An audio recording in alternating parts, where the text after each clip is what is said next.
but some carry the latest Bulava missiles. And remember, with nukes, it's not about how many you have, it's about whether you have enough.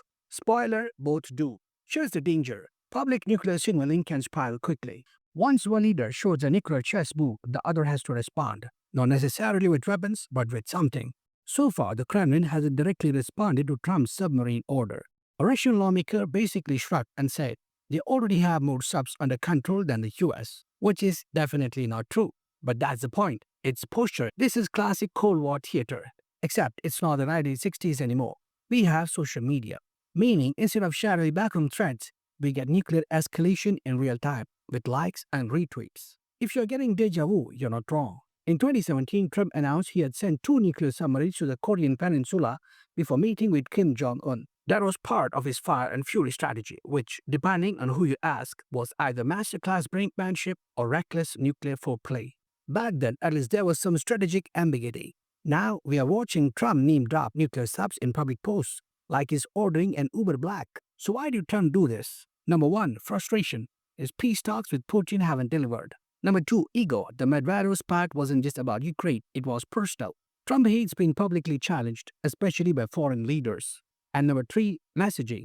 He plays well to his America strong base. Moving nuclear subs is a military equivalent of pounding your chest and saying, don't mess with us. Here's why you should care. Nuclear posturing, even if rhetorical, increases the chance of miscalculation.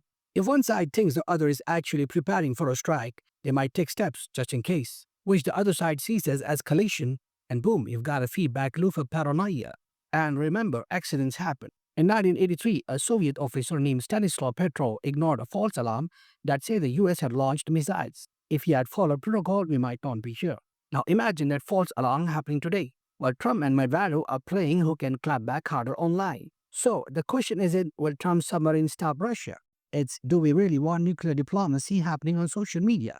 Because every time this stuff plays out online, the stakes aren't just likes and views. They are measured in megatons. And if you think this is the last time we'll see Trump flex the nuclear card, remember, August 8 is just days away. A ceasefire deadline is ticking.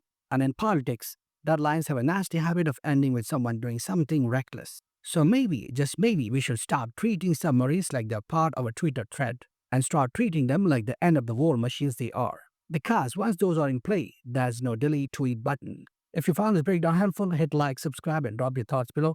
Because honestly, this feels like the 2025 sequel to the Cuban Missile Crisis, but with worse Wi-Fi.